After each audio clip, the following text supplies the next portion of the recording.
Hi అండి. Boneless chicken pickle easy వేలో చూసేద్దాం రండి. చికెన్‌ని చిన్న చిన్న పీసెస్‌గా కట్ చేసుకొని పసుపు, సాల్ట్, ఆయిల్ వేసి కలిపి పక్కన పెట్టండి. ఈ స్పైసెస్‌ని కొంచెం వేపుకొని గ్రైండ్ చేసి పక్కన పెట్టండి. చికెన్‌ని వాటర్ వేపర్ అయ్యేదాకా వేగనిచ్చి ఆయిల్‌లో డీప్ ఫ్రై చేయండి. లైట్ గోల్డెన్ బ్రౌన్ కలర్ వచ్చే వరకు ఎక్కువగా డీప్ ఫ్రై చేయకండి. పీస్ గట్టిపడిపోతుంది. నెక్స్ట్ అదే ఆయిల్‌లో అల్లం వెల్లుల్లి పేస్ట్ వేసి వేగనివ్వండి. అల్లం వెల్లుల్లి పేస్ట్ వేగిన తర్వాత డీప్ ఫ్రై చేసుకున్న చికెన్ పీసెస్‌ని కలిపి ఒక 5 మినిట్స్ ఆగి స్టవ్ ఆఫ్ చేయండి. ఆఫ్ చేసిన తర్వాత కారం, సాల్టు, పసుపు, మనం గ్రైండ్ చేసుకున్న గరం మసాలా కలిపి పీస్‌కి పట్టేటట్టు కలపండి. ఒక 1 అవర్ వదిలేయండి. పికిల్స్ పట్టడం రానోళ్ళు కూడా ఈ పద్ధతిలో ఒకసారి ట్రై చేయండి. Easy way.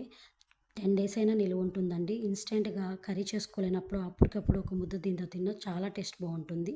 చివర్లో 2 బద్దలు నిమ్మరసాన్ని పిండి కలపండి. 10 డేస్ అయినా నిలువ ఉంటుందండి. ఎయిర్ టైట్ కంటైనర్‌లో స్టోర్ చేసుకోండి. Thanks for watching.